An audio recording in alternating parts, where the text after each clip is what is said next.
terrorist no-contact surveillance systems, such as the gun, which they miscellaneously refer to as no-touch surveillance, is actively engaged in touching. It's not just a system of arbitrary observations, but an active manipulation as to enter and manipulate the functions of the bedroom, violating the 93 policy of the government doesn't belong in the bedroom. At which point you understand that the satellite systems, or however they arrange their gun, is a gun, and it's equipped similar to the function of, well, let's just call it a railgun, which, being generated, has a bullet and is perpetuated by extreme electricity, which penetrates the other party. Now, is being shot by a gun no touch? Or is it in fact using a tool in order to touch? Now, the intention would have to be, by definition, to touch. So the type of bullet really doesn't matter as long as there is a functioning effect from it being shot, generating said bullet. Now, if you have these types of energy weapons which are actively abusing the general public, you have infinite means by which to target and edit any content of any specific or general group, such as the normalized military equipment specifically designed to discourage the general public from forming into groups, and doing so against a lawful justification, against a party that is not engaged in a criminal collaboration, is a illegal breach of assembly as a standard function of the wizard spell. Now, this engagement of crowd dispersal, being individual and in a larger sense, would be allowed to be used for nefarious reasons, at which point their criminal expense and military campaigns of abuse against targeted individuals of high priority targets or general members of society designed for the slave-raiding, non-service of law terrorist operators would facilitate the perpetual manipulation of the social engagement as malicious hate crimes as a standard function of the government. These social engineering programs would then manufacture artificial serfdom, and these enslaved members of the public, being slaves without cause, are specifically being violated in their most fundamental rights, such as the right to not be a slave without due process, or the right to not be an enemy of the government without due process, or the right to prevent the government from making you guilty of anything, which is functionally one of their desired positions of planting false evidence, which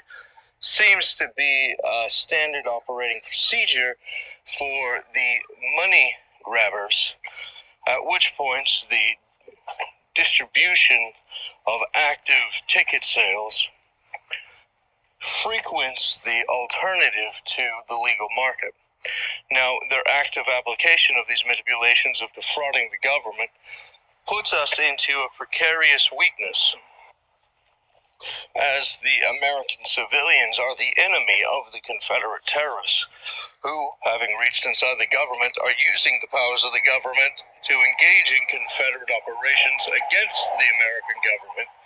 by its manipulation of the public as to disconnect all authority of the public from them, as they are insurrectionists. As they systematically disconnect all of the systems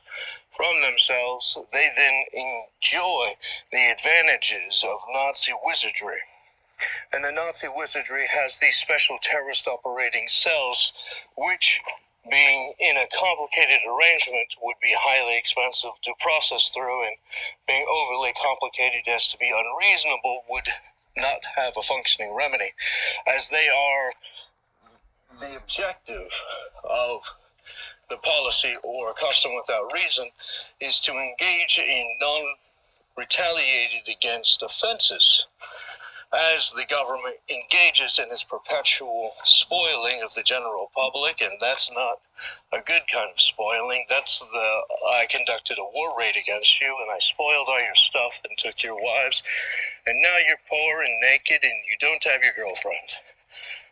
That kind of spoiling. Now this more malicious aspect of their nature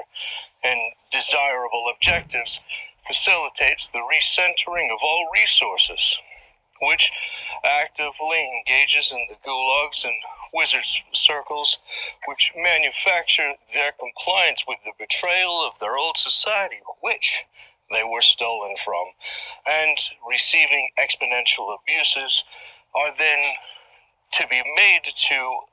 fall in love with their captors, as that is the historic objective of these type of simulacrums, which generates their affections from simulated reality until everyone buys into it, collapsing actual reality into the infinite devastation that is an existence of an anti-human power structure, which is their day-to-day objective. One might be able to imagine the desire to be attracted to such abilities by those who are unable to acquire things on their own in actual reality. Being able to go to work and create a positive value in society and have the general public reciprocate with desirable amenities is beyond the reach of most of those beta cucks, which are those who are historically drawn to these types of warlock spells. Now, the arrangement of acquiring their cult generates the facilitation of the warlocks who, being of an inferior kind, generally are more accepting and desiring and clinging towards the exception to the rule in order to bypass the whole nature's strength. At which point, the natural reality of strength and competence being disgusting to them, or unacquirable, would in fact take too long and require too much effort, by which they do not have and would not sacrifice. Manufacturing the alternatives is the only actual means that could have ever justified their existence in something similar to self-respect, which they could never actually have, which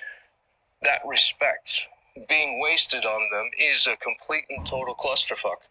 That is, their entire reality of their life and existence is an insult to the existence of everything else, which is inherently understood by most other who spend an adequate time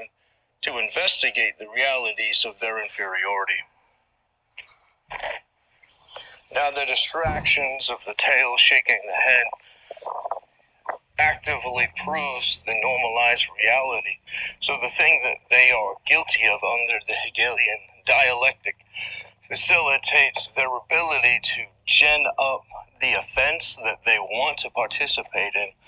and need the cover of pretending to fight it with others, which would give them the advantage of purifying their competition, allowing them to manufacture a permanent monopoly, which is their actual stated objective, as their morality is anti-morality, and their competence is anti-competence, and their sanity is, in fact, insane. There are the famous, and then there are the infamous. There is the law, and then there is the extra law. There is competence, and then there's their dumbasses' face. As goes the Southern Baptist Convention, so goes the American Church. As below, so above. Observing the cunning of reason, which is the act of contradiction of gnosis, so the act of them knowing that they're doing evil excuses the fact that they're doing evil because they know why they're doing it. Thus, the ends justify the means as their justified quality, which is actively subverted in reality as the means are the ends to their means to their ends. Because good things come out of bad people doing bad things, or even good people doing bad things.